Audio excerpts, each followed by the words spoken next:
Resident Evil is one of the most defining franchises in gaming and arguably brought zombies back front and center in popular mainstream culture. It has spawned over 23 games, a bunch of animated movies, and an entire Hollywood film franchise.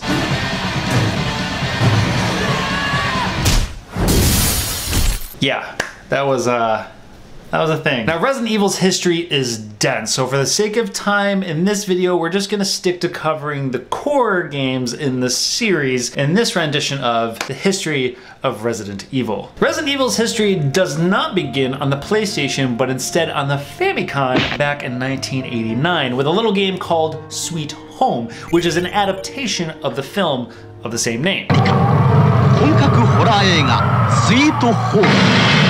The game Sweet Home was directed by Takuro Fujiwara. It was a turn-based RPG that also featured adventure puzzle game elements, exploration, environmental storytelling, and inventory management. Sweet Home laid down the foundation for what would eventually become Fujiwara's next game, Biohazard, or as better known in the States, Resident Evil. Why that is, we'll get into that later. At first, Biohazard was conceived as a remake of 1989's Sweet Home, with Fujiwara producing and then Shinji Mikami as the lead director for it. Initially intended for the Super Nintendo, the game underwent several prototypes, switching from first to third person to abandoning the supernatural elements of Sweet Home altogether for a more zombie-focused survival horror, most prominently inspired by George Romero's original Dead trilogy. When there's no more room in hell, the dead will walk the earth. Fujiwara also took inspiration from 1992's Alone in the Dark, which set the direction for fixed camera angles and a more cinematic look. And then finally, Biohazard found its home on the PlayStation. When it came to releasing in America, the name was changed due to the common use of biohazard. There was already a game that also used that as a title, as well as a metal band called Biohazard. So for marketing purposes, it was then renamed to Resident Evil.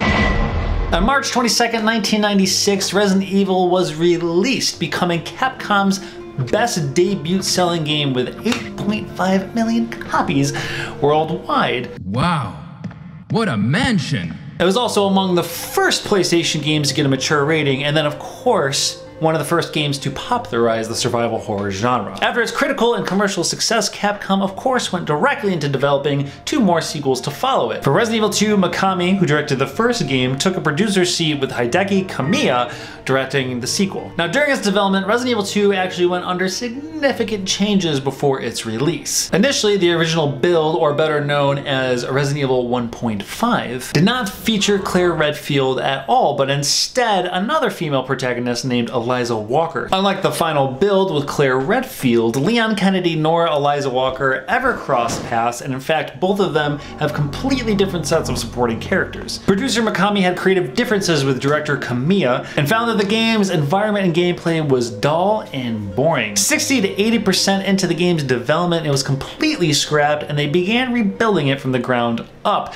focusing on a more Hollywood-centric aesthetic with bigger set pieces and a more fleshed out storyline. Resident Evil 2 was released in January of 1998 and broke record sales previously set by Final Fantasy VII and Super Mario 64. Meanwhile, development of game number 3 was already underway, with Mikami once again producing this one. However, the team that Kamiya led for number 2 went ahead to go start development on what would eventually become Resident Evil 4. Now, at first, Resident Evil 3 Nemesis was conceived as a spin-off from the core series, with the following installment, codenamed Veronica, as the true sequel to number 2.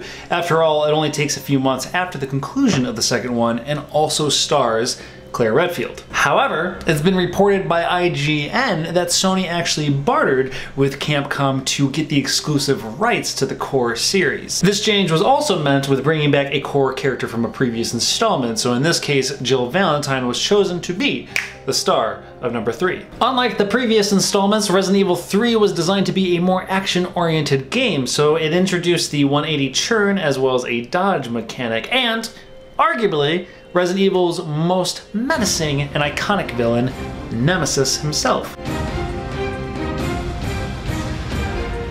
who was apparently inspired by T-1000 from Terminator 2 Judgment Day. He was meant to be as a menacing adversary who is unpredictable and unstoppable. After Resident Evil 3 was released, Capcom was presented with a deal from Nintendo to release a bunch of Resident Evil titles exclusively to their system. Leader of the series, Mikami decided for the first installment on the GameCube to be a remake of Resident Evil 1 because he was unhappy with how the game's visuals have aged. Furthermore, Resident Evil 0 was originally actually being developed back in 1998 for the N64, but when the development crew started running into technological limitations of the N64, they decided to hold off and then start redevelopment for the GameCube. Meanwhile, while these games were being developed, Kamiya's team, the dudes who worked in Resident Evil 2, were deep in several prototypes of what would be a long development period for Resident Evil 4. Capcom challenged Kamiya to try and change and redefine the series in a new way. In doing so, Kamiya came up with this storyline that involved demons and a protagonist with superhuman abilities named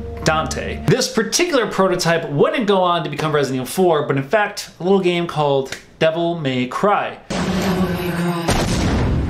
Though this prototype didn't really fall in line with what Capcom was expecting with Resident Evil 4, they liked it and they continued to let him develop it as its own game. And with all of that underway, Shinji Mikami once again helmed the director's seat for Resident Evil 4. Development started all over again in 2001 with initially a version that was called the Fog version. It featured Leon Kennedy, but instead of fighting zombies, he was fighting paranormal-like creatures, including living dolls, similar to Sweet Home. And most notably, the Hook Man, which was this kind of ghost-like dude who came out of paintings with a hook and attacked Leon Kennedy. This version is said to have made it to 40% before being completely scrapped. This is a common theme throughout all the Resident Evil games. Feeling held down by the mold of the franchise, Mikami wanted to do something completely different. So he did away with fixed camera angles, put the camera over the shoulder of Leon Kennedy, and went for a more action focus opposed to horror. Resident Evil 4 was released in January of 2005 and was met with huge critical and commercial success, having redefined the third-person action genre. Not only is Resident Evil 4 considered one of the most influential games of the time period and has been ported to just about anything that has a screen since then, it's also introduced the Merchant. Got something that might interest you. The most important character in the franchise. Thank you. You're welcome, Merchant.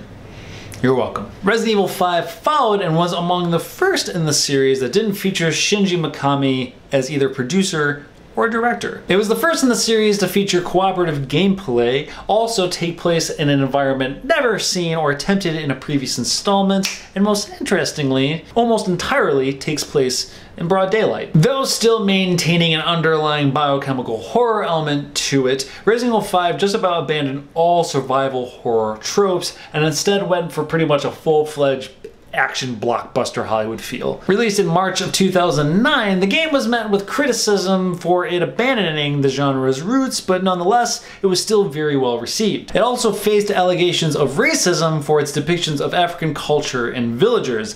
The allegations were dismissed after an investigation by the British Board of Film Classification. Resident Evil 6 was already in the midst of conceptualization by the time Resident Evil 5 came out, and was put into development with the intention of considerably changing the system. It was ambitious in scope with the promise of delivering the most impressive Resident Evil title ever, both in terms of scope and production values. It involved a production staff of more than 600 people, making it Capcom's largest production to date. The final product proved quite polarizing from both players and critics alike. Most of its criticisms being that it was a complete departure of the series, however it was favored for its massive scope and its dense amount of content. Resident Evil 6 was released in October of 2012 and despite some of its criticisms still was sold very well. But the series nonetheless went a little dormant for a few years, and that was until the announcement of Resident Evil 7. Resident Evil 7 truly went back to the survival horror roots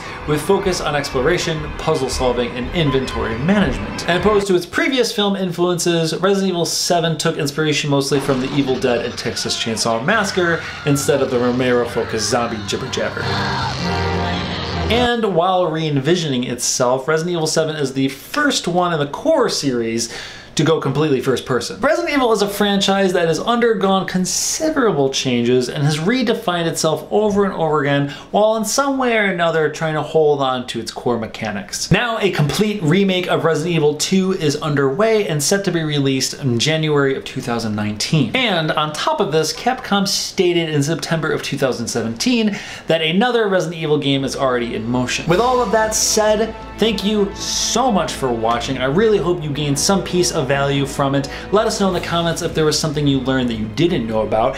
Also comment maybe if there was something I didn't mention. And while you're at it, let us know what your favorite Resident Evil game is of all 23 titles that have been released thus far. Personally, mine is probably 4, but a close second would be number 2. Alright, thank you one last time. I am Kurt Indovina. Till next time, see ya.